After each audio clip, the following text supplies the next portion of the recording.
Assalamualaikum warahmatullahi wabarakatuh. Kami dari kelompok 7 akan mempresentasikan tentang administrasi dan keuangan dalam usaha. Langsung saja, yang materinya yakni ada ruang lingkup, manajemen keuangan, administrasi dan keuangan, pencatatan dan pelaporan transaksi, pencatatan dan pelaporan keuangan transaksi, penganggaran dan perpajakan di Indonesia, dan manajemen risiko. Ruang lingkup manajemen bisnis. Yang pertama yakni menentukan keputusan investasi. Saat memutuskan memperoleh investasi atau pendanaan, diperlukan untuk mengevaluasi terkait kinerja, kemudian kendala-kendalanya, resiko, kemudian biaya modal yang diterima perusahaan, dan memperkirakan keuntungan yang diperoleh setelah investasi, kemudian terkait dan lain-lainnya. Kemudian yang kedua yakni keputusan keuangan perusahaan, meningkatkan jumlah investasi yang didapat oleh perusahaan setiap tahunnya, dan juga memanage keuangan yang harus diperhitungkan untuk dapat dipertanggungjawabkan. Kemudian yang ketiga yakni memutuskan pembagian saham. Manajemen keuangan harus mampu memperhitungkan terkait keuangan perusahaan, seperti misalnya peluang investasi yang akan didapat, kemudian pengembangan terkait bisnis agar perusahaan semakin besar, dan lainnya. Kemudian yang keempat, working capital decision. Dalam perusahaan, working capital decision adalah uang yang disimpan untuk perusahaan yang digunakan untuk biaya operasional perusahaan. Yang di dalamnya ini ialah seperti aset perusahaan dan liabilitas perusahaan. Sebab selanjutnya yakni administrasi dan pembukuan. Apa itu administrasi? Administrasi merupakan kegiatan catat-mencatat tentang suatu masalah atau pekerjaan, baik yang sudah dilakukan maupun yang sedang dilakukan. Administrasi secara arti luas ini seperti administrasi perkantoran, keuangan, kepegawaian, kepemimpinan, dan administrasi perusahaan. Kemudian dalam arti sempit, administrasi ini yakni surat menyurat, pengarsipan, pembukuan daftar anggota dan inventaris, pekerjaan pencatatan, pengetikan. Kemudian pembukuan merupakan tata cara mencatat berbagai transaksi yang berhubungan dengan keuangan, pendanaan, serta pengaruhnya terhadap keuangan atau kekayaan dan utang. Dan apabila sewaktu-waktu dimintai laporan tentang penggunaan uang tersebut dapat dipertanggungjawabkan. Kemudian sebab selanjutnya, pencatatan dan pelaporan uang transaksi, keuangan transaksi. Tujuannya yaitu untuk menyajikan informasi terhadap keuangan perusahaan yang akan digunakan oleh pihak-pihak yang memakainya sebagai bahan pertimbangan ketika memutuskan sesuatu. Laporan keuangan ini bermanfaat bagi pemakainya, bila memenuhi syarat-syarat sebagai berikut. Yang pertama yakni relevan. Relevan ini ya benar-benar valid datanya, kemudian dapat dimengerti oleh pemakainya. Yang ketiga yakni dapat diuji kebenarannya, bukan menurut imajinasinya sendiri atau ditulis sendiri, tidak ada data lapangannya. Kemudian netral, tidak memihak kepada siapapun, tepat waktu, dapat diperbandingkan dengan laporan keuangan periode sebelumnya. Nah, dibandingkan dengan laporan keuangan sebelumnya ini dapat, misal jika ada kekurangan sebelumnya, kita dapat mengevaluasi laporan keuangan di periode sebelumnya. Kemudian lengkap, tidak ada yang kurang. Kemudian periode akuntansi, jangka waktu mulai dari transaksi keuangan pertama kali dicatat sampai dengan penyusunan laporan keuangan. Kemudian yang kedua, periode akuntansi untuk pelaporan kepada pihak ekstern perusahaan, umumnya 1 tahun, disebut laporan tahunan.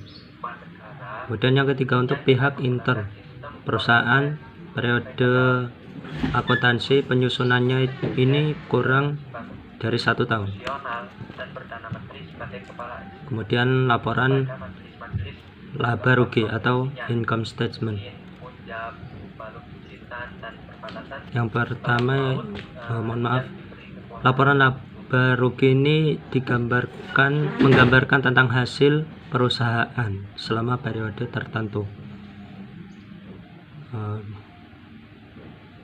Terkait pendapatan, peningkatan jumlah, penurunan kewajiban, jumlah aktiva atau penurunan kewajiban perusahaan yang timbul dari penyerahan barang atau jasa atau kegiatan usaha yang lain. Ini yakni pendapatan. Kemudian biaya. Biaya ini pengorbanan ekonomis untuk memperoleh barang dan jasa. Maksudnya pengeluaran yang sedikit tapi bisa memperoleh barang atau jasa. Kemudian biaya ini dapat dikelompokkan menjadi satu, biaya yang dapat dihubungkan langsung dengan pendapatan. Misalnya harga pokok penjualan, entah jual buah-buahan, bakso dan lain-lainnya. Yang kedua yakni biaya yang berhubungan dengan periode terjadinya, misal biaya gaji, biaya kantoran, biaya PNS, biaya telepon, biaya iklan dan lainnya. Kebanyakan daerah industri India ini berpusat di kota-kota utamanya. Mohon maaf, biaya PNS tadi termasuk biaya gaji. Pendapatan dan biaya yang diperoleh. Yang selanjutnya, pendapatan dan biaya yang diperoleh atau terjadi dalam kaitannya dengan kegiatan di luar usaha pokok perusahaan. Kemudian pos luar biasa. Peristiwa pos luar biasa ini bersifat tidak normal menurut ukuran kejadian perusahaan yang normal. Contoh, laba dari pembatalan utang kepada pemegang saham. Kemudian pengaruh kumulatif atas perubahan prinsip akuntansi. Pengaruhnya yakni terhadap perhitungan laba rugi periode berjalan. Maksudnya berjalan ini yang sedang dikerjakan. Kemudian pajak penghasilan atau PPh. Pajak penghasilan ini sudah menjadi kewajiban perusahaan sebagai wajib pajak yang tiap tahunnya harus dibayar. Kemudian penganggaran dan perpajakan di Indonesia. Kebijakan perpajakan merupakan salah satu dari kebijakan yang bertujuan untuk mempengaruhi perekonomian negara, mengatur perekonomian negara, meningkatkan penerimaan pendapatan negara, dan mendorong investasi serta menciptakan keadilan. Kemudian beberapa contoh kebijakan perpajakan, misalnya peningkatan kebutuhan wajib pajak, kepatuhan, terutama kepatuhan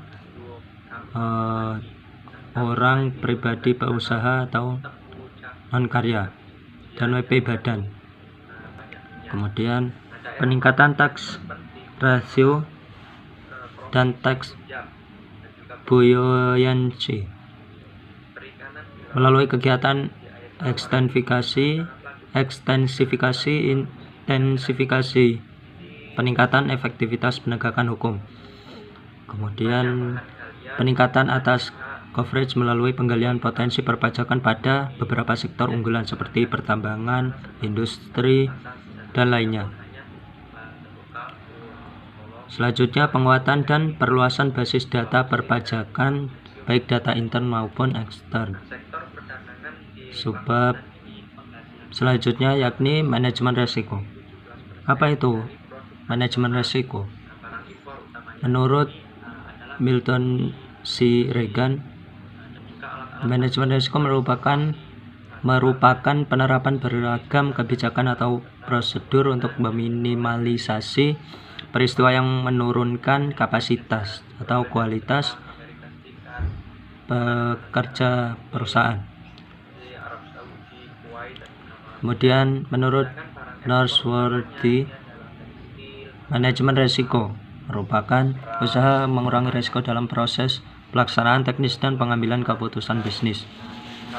Dapat kita simpulkan bahwa manajemen risiko adalah sebuah proses mengawasi, mengelola, mengambil keputusan guna menghindari risiko kerugian pada perusahaan atau bisnis. Kemudian tujuan manajemen risiko ini yakni melacak sumber-sumber risiko. Yang kedua, menyediakan informasi terkait risiko bagi perusahaan. Kemudian yang ketiga, meminimalisasi kerugian akibat terjadinya kendala atau risiko. Yang keempat, memberikan rasa aman bagi pegawainya. Yang kelima, menjaga stabilitas pertumbuhan perusahaan. Kemudian manfaatnya apa? Manajemen risiko ini manfaatnya: satu, membantu perusahaan mencapai visi dan misi.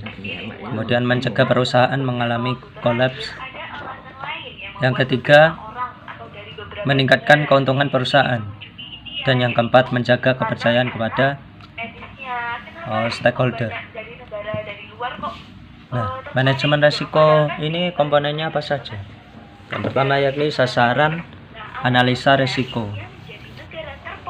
Sasaran yang akan menjadi risiko ini dianalisa dulu. Kemudian lingkungan yang berpotensi memunculkan risiko.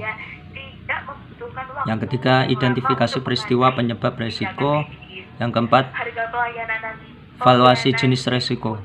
Kemudian pengambilan keputusan atas risiko. Kemudian dokumentasi proses manajemen risiko dan menginformasikan risiko pada stakeholder. Nah, kemudian jenis risiko dalam manajemen bisnis ini apa saja? Yang pertama yakni risiko bisnis, yaitu risiko yang berkaitan dengan operasional perusahaan. Contohnya pengawasan proses capital budgeting, pelatihan SDM, itu kan ada risiko terkait kinerjanya, dan juga operasional perusahaan.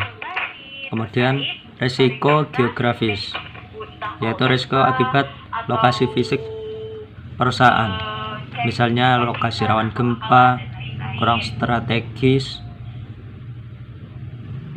dan lainnya. Kemudian resiko politia, yaitu ancaman-ancaman yang terjadi akibat kondisi politik atau kebijakan suatu negara. Misal konflik antar negara terkait perebutan kekuasaan, mungkin kebijakan di negara tersebut kapitalis dan lainnya. Kemudian risiko ketidakpastian ekonomi, ini merupakan risiko misal terjadinya inflasi, kemudian ketidakstabilan mata uang negara, seperti naik turunnya harga rupiah ke dolar dan lainnya. Kemudian resiko persaingan. Resiko ini ditimbulkan oleh kerasnya persaingan dalam industri. Contohnya, menghindari resiko jenis ini misalnya dengan memiliki tim advokasi bisnis dan menyiapkan strategi antisipasi gerakan kompetitor. Mungkin sekian presentasi kali ini. Mohon maaf apabila ada tutur kata atau perilaku yang kurang berkenan. Mohon maaf yang sebesar-besarnya. Assalamualaikum warahmatullahi wabarakatuh.